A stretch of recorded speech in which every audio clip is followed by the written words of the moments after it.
आज हम इस वीडियो में बात करने वाले हैं ट्रेड यूनियन अधिनियम 1926 के तहत ट्रेड यूनियन का जो रजिस्ट्रेशन होता है यानी पंजीकरण के बारे में बात करते हैं। इस वीडियो को आपको अंत तक देखना है और बहुत ही सामान्य भाषा में इस वीडियो को बनाया जा रहा है और इसका बैकग्राउंड समझ लेते हैं। जैसे जैसे आधुनिकीकरण यानी मॉडर्नाइजेशन और औद्योगिकरण इंडस्ट्रियलाइजेशन का उदय और विकास हुआ है और ट्रेड यूनियनों का भी गठन हुआ है। ट्रेड यूनियन मूल रूप से कर्मचारियों का एक संघ है जो प्राप्त करने के लिए समान लक्ष्यों को साझा करते हैं और विभिन्न सामाजिक और आर्थिक बुराइयों के कारण कर्मचारियों के लिए ट्रेड यूनियनों के रूप में नियोक्ता एम्प्लॉयर से निपटने के लिए प्रभावी साधन तैयार करना आवश्यक हो गया है और बिगड़ती आर्थिक स्थिति और कम वेतन के परिणाम स्वरूप ट्रेड यूनियनों का और विकास हुआ है।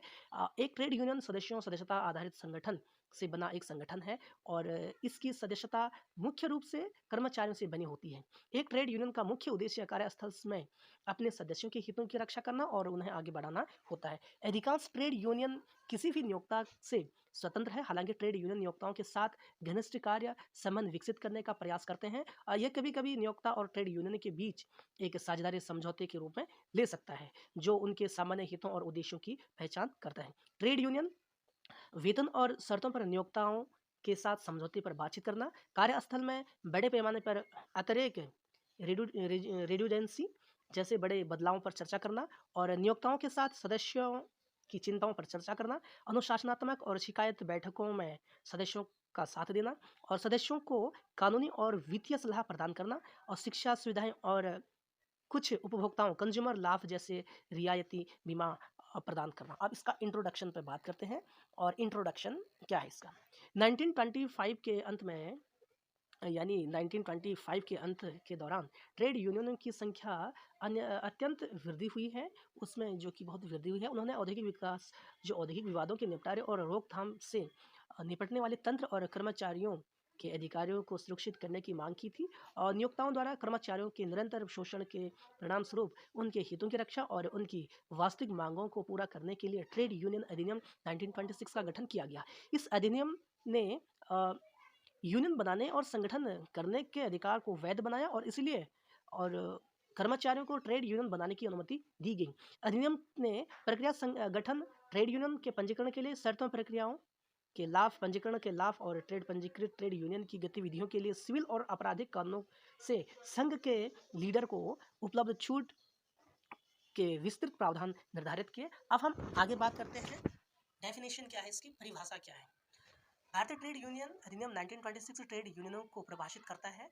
इसका सेक्शन जो 2H में कहा गया है कि कोई भी संयोजन कॉम्बिनेशन चाहे अस्थायी या अस्थायी मुख्य रूप से कर्मचारियों और नियोक्ताओं के बीच या कर्मचारियों और कर्मचारियों के बीच या नियोक्ताओं और नियोक्ताओं के बीच संबंधों को विनियमित रेगुलेट करने के लिए या किसी भी व्यापार या व्यवसाय के संचालन पर प्रतिबंधात्मक रेस्ट्रिक्टिव शर्तें लगाने यानी जो है प्रतिबंधात्मक यानी रिस्ट्रिक्टिव शर्त लगाने के लिए बनाया गया है।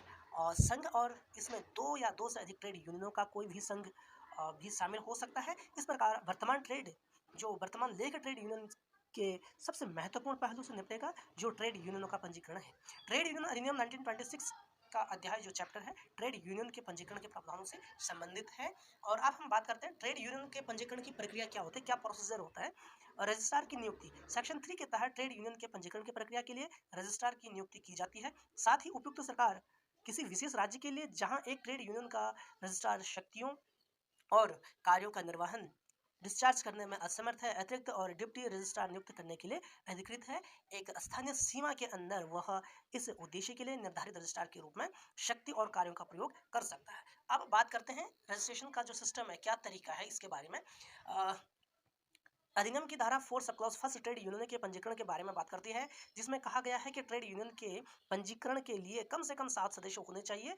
न्यूनतम 7 सदस्यों के निर्धारण के पीछे का कारण अधिक से अधिक ट्रेड यूनियनों के संगठनों को प्रोत्साहित करना है। इसके बाद दो शर्तें जो ट्रेड यूनियन के पंजीकरण को पूरा करने के लिए आवश्यक है, यह इस प्रकार से है। नंबर 1, पहला, कर्मचारियों का कोई भी ट्रेड यूनियन तब तक पंजीकरण नहीं किया जाएगा जब तक कि कम से कम 10% या 100 कर्मचारी जो भी कम हो प्रतिष्ठान यानी एस्टेब्लिशमेंट के रोजगार में लगे हों, वह इसके लिए आवेदन करने की तिथि पर इसके सदस्य भी हों। और दूसरी बात जो है यह है कि कोई भी ट्रेड यूनियन तब तक पंजीकृत नहीं होगा जब तक कि आवेदन करने की तिथि पर उसके कम से कम 7 सदस्य जो कर्मचारी हैं प्रतिष्ठान या उद्योगों में कार्यरत है। अब आगे बात करते हैं। साथ ही इस तरह के आवेदन को केवल इस आधार पर सामान्य नहीं माना जाएगा कि आवेदन की तारीख के बाद किसी भी समय, लेकिन ट्रेड यूनियन के पंजीकरण से पहले कुछ सदस्य लेकिन आवेदन करने वाले व्यक्तियों की कुल संख्या के आधे से अधिक सदस्य नहीं रह गए हैं, या उन्होंने अपने अलग होने का जिक्र करते हुए रजिस्ट्रार को लिखित में एक नोटिस दिया है। अब एक बात करते हैं तिरुमाला तिरुपति देवस्थानम 1993। इस मामले में अदालत ने कहा था कि कर्मचारियों और नियोक्ताओं के बीच संबंधों के विनियमित करने के उद्देश्य से कर्मचारियों के किसी भी समूह को अधिनियम के तहत ट्रेड यूनियन के रूप में पंजीकृत किया जा सकता है। अब बात करते हैं पंजीकरण के लिए आवेदन क्या है। एप्लीकेशन, रजिस्ट्रेशन के लिए एप्लीकेशन जो है, सेक्शन 5 के अनुसार ट्रेड यूनियन के पंजीकरण के लिए रजिस्ट्रार के पास एक जो आवेदन किया जाएगा। दोबारा समझें, सेक्शन 5 के अकॉर्डिंग ट्रेड यूनियन के पंजीकरण के लिए रजिस्ट्रार के पास एप्लीकेशन किया जाएगा और इसके बाद ट्रेड यूनियन के नियमों की प्रति, उसकी कॉपी और विवरणों का पालन किया जाएगा। विवरण कौन कौन से हैं? नंबर 1, उन सभी सदस्यों के नाम, व्यवसाय और पता जो आवेदन कर रहे हैं, ट्रेड यूनियन का नाम और उसके प्रधान कार्यालय का पता, और ट्रेड यूनियन के पदाधिकारियों, ऑफिस बेरियर के शीर्षक के नाम, उम्र, पते और व्यवसाय। यदि कोई ट्रेड यूनियन पहले से ही 1 वर्ष से अधिक के समय से मौजूद है तो पंजीकरण के लिए आवेदन के साथ ट्रेड यूनियन की संपत्ति और देनदारियों, लाइबिलिटीज के प्रति जो लाइबिलिटीज की एक प्रति भी प्रस्तुत करनी होगी। ठीक, ट्रेड यूनियन के नियमों में शामिल किए जाने वाले जो प्रोविजन है इसके बारे में बात करते हैं। अधिनियम की धारा 6 के अकॉर्डिंग एक ट्रेड यूनियन अधिनियम के तहत पंजीकरण का हकदार वही होगा, यानी पंजीकरण का हकदार नहीं होगा जब तक कि, दोबारा समझें इसको, अधिनियम की धारा 6 के अकॉर्डिंग एक ट्रेड यूनियन के तहत पंजीकरण का हकदार नहीं होगा जब तक कि अधिनियम के प्रावधानों के यानी प्रोविजनों के अनुसार कार्यवाही एग्जीक्यूटिव समिति का स्थापना नहीं की गई हो और प्रदान किए गए नियम इस प्रकार से। ट्रेड यूनियन का नाम होना चाहिए और वे सभी उद्देश्य जिनके लिए ट्रेड यूनियन की स्थापना की गई है, वे सभी उद्देश्य जिनके लिए ट्रेड यूनियन की स्थापना विधियां, फंड लागू होंगी, और ट्रेड यूनियन के सदस्यों की सूची और सूची का जो रख रखाव है, और साधारण सदस्यों का प्रवेश जो वास्तव में ऐसे उद्योग में लगे या नियोजित व्यक्ति होंगे जिससे ट्रेड यूनियन जुड़ा हुआ है। किन शर्तों के तहत कोई भी सदस्य नियमों द्वारा सुनिश्चित किसी लाभ का हकदार होगा और जिसके तहत सदस्यों पर कोई जुर्माना या जब्ती लगाई जा सकती है। इस तरीके से नियमों में संशोधन किया जाएगा और उसमें बदलाव किया जाएगा या रद्द किया जाएगा।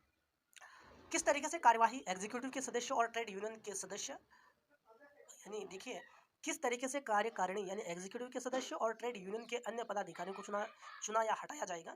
सेक्शन 9 पॉइंट है। 9 पॉइंट जो है, ट्रेड यूनियन की निधियों यानी फंड, वार्षिक ऑडिट यानी एनुअल रिपोर्ट और की सुरक्षित अभिरक्षा, कस्टडी उस तरह से की जाएगी जैसा कि निर्धारित किया गया हो। ठीक, और पदाधिकारियों और ट्रेड यूनियन के सदस्यों द्वारा लेखा पुस्तकों के निरीक्षण के लिए पर्याप्त सुविधाएं दी जाएंगी और किस तरह से ट्रेड यूनियन को भंग किया जा सकता है, ये सभी पॉइंट इसमें ध्यान रखे जाएंगे। अब हम एक इसमें केस है MT चंद्रसेनन बनाम N सुकुमारन के मामले में अदालत ने माना कि ट्रेड यूनियन के सदस्य धारा 6 के तहत सदस्य हैं। अधिनियम की धारा 6 के तहत सदस्यों को ट्रेड यूनियन के सदस्य के लिए भुगतान अनिवार्य कर दिया है और ट्रेड यूनियन अपने सदस्यों से सदस्यता प्राप्त करने से इनकार नहीं कर सकते। एक दूसरा केस है Bokajan cement corporation employees union versus cement corporation of India के मामले में अदालत ने माना कि यूनियन के सदस्य रोजगार की समाप्ति पर स्वतः ही समाप्त नहीं होते हैं। अब हम आगे बात करते हैं सदस्यों को बुलाने की जो पावर है, मेंबर्स को कैसे बुलाई जाएगी उसकी जो पावर है उसके बारे में बात करते हैं। सदस्यों को बुलाने की पावर, सेक्शन 7 के अनुसार रजिस्ट्रार आवेदन के सदस्यों को यह जांचने के लिए और जानकारी प्राप्त करने के लिए बुला सकता है कि क्या आवेदन धारा जो यानी सेक्शन 5 के प्रावधान के अनुसार पूरा है या नहीं। ट्रेड यूनियन सेक्शन 6 के तहत पंजीकरण के लिए सक्षम है और यदि ऐसी सभी जानकारी अधूरी है तो रजिस्ट्रार ट्रेड यूनियन को पंजीकृत करने से मना कर सकता है। रजिस्ट्रार के पास पंजीकरण के लिए आवेदन करने वाले व्यक्ति को ट्रेड यूनियन का नाम बदलने के लिए बुलाने की शक्ति है। यदि पंजीकरण के लिए आवेदन करने वाले व्यक्ति द्वारा प्रस्तावित ट्रेड यूनियन का नाम मौजूदा पंजीकरण ट्रेड यूनियन के नाम के समान है या यदि रजिस्ट्रार इससे थोड़ा समान पाता है जो जनता या ट्रेड यूनियन के सदस्यों को मूर्ख बनाता है। यदि ऐसा परिवर्तन नहीं होता है तो रजिस्ट्रार यूनियन पंजीकृत यानी रजिस्टर्ड करने से मना कर सकता है। अब हम आगे बात करते हैं रजिस्ट्रेशन के बारे में यानी पंजीकरण के बारे में। देखिए इसमें सेक्शन 8 के अनुसार यदि रजिस्ट्रार को लगता है कि ट्रेड यूनियन के अधिनियम के सभी प्रावधानों का अनुपालन किया गया है, तो वह अधिनियम के प्रावधानों के अनुसार सभी विवरणों को एक रजिस्टर में दर्ज करके ट्रेड यूनियन को पंजीकृत कर सकता है। नॉर्थर्न सेंट्रल रेलवे कर्मचारी संघ और अन्य 2017 इस मामले में अदालत ने कहा कि यह जांचने के लिए पंजीकरण सही तरीके से किया गया है या नहीं, इसकी जांच ट्रेड यूनियन अधिनियम के तहत स्थापित सक्षम वैधानिक प्राधिकरण स्टैट्यूटरी अथॉरिटी द्वारा ही की जा सकती है। पुलिस जैसे अन्य अधिकारियों की इसमें कोई भूमिका नहीं है। ठीक, अब एक केस और है इसमें, England sea navigation workers union 1968। इस मामले में कर्मचारी यूनियन की ओर से रजिस्ट्रार को पंजीकरण के लिए आवेदन दिया गया था, लेकिन आवेदन को रजिस्ट्रार द्वारा यह कारण बताए हुए गैर कानूनी घोषित किया गया था और उल्लेखित सभी उद्देश्य व्यवहारिक उद्देश्यों के लिए मामले में अदालत ने कहा कि रजिस्ट्रार के कर्तव्यों में आवेदन की जांच करना उन उद्देश्यों को देखना शामिल है जिनके लिए यूनियन का गठन किया गया है। यदि पंजीकरण के उद्देश्य अधिनियम के अनुसार मिलते हैं और अधिनियम के अनुसार बनाई गई सभी आवश्यकताओं और विनियमों का अनुपालन किया जाता है, तो यूनियन को पंजीकृत कराना रजिस्ट्रार का क्या हो जाता है, कर्तव्य हो जाता है। अब हम आगे बात करेंगे नेक्स्ट वीडियो में, इसी का सेकेंड पार्ट में ONGC वर्कर्स एसोसिएशन 1988 के जो ये केस है इसको देख ही लेते हैं, कोई नहीं। इस मामले में अदालत ने स्पष्ट किया कि रजिस्ट्रार को अर्ध न्यायिक के पासी जुडिशियल प्राधिकरण नहीं माना जाता है और वह तथ्य या कानून के किसी भी वादित प्रश्न को तय करने का हकदार नहीं है। रजिस्ट्रार के पास पक्षों को सबूत पेश करने या किसी गवाह से जिरह क्रॉस एग्जामिनेशन करने के लिए कहने का कोई अधिकार नहीं है। एक केस और देख लेते हैं इसमें, टल्को वर्कर्स का मामला। इस मामले में उच्च न्यायालय ने निर्धारित किया ट्रेड यूनियन अधिनियम 1926 में ऐसा कोई प्रावधान नहीं है जो रजिस्ट्रार ट्रेड यूनियनों के पक्षों के बीच आपसी विवाद पर निर्णय लेने की शक्ति प्रदान करता है। ट्रेड यूनियन के निजी सदस्यों की शिकायतों पर विचार करने के लिए रजिस्ट्रार के पास अधिनियम के तहत कोई शक्ति नहीं है। हालांकि अधिनियम की धारा 9 के तहत कारण बताओ नोटिस जारी करने के लिए एक राय बनाने के लिए शिकायत रजिस्ट्रार को सूचना का स्रोत बन सकती है। एक केस और है इसमें, ये देख लेते हैं, आर के महिला यूनियन। इस मामले में धारा 8 के तहत आदेश देने से पहले रजिस्ट्रार की सुनवाई के दायित्व के बारे में एक प्रश्न था। न्यायालय ने उत्तर दिया और देखा कि एक बार रजिस्ट्रार संतुष्ट हो जाता है कि कानून की आवश्यकता का अनुपालन किया गया है, उसके लिए आवेदन यूनियन को रजिस्ट्रार में प्रवेश करना अनिवार्य है और सेक्शन 8 के तहत आदेश देने से पहले उससे क्षेत्र में मौजूदा यूनियन को सुनने में कोई आपत्ति नहीं है। तो नेक्स्ट वीडियो हम अपलोड करेंगे पंजीकरण का प्रमाण पत्र के बारे में।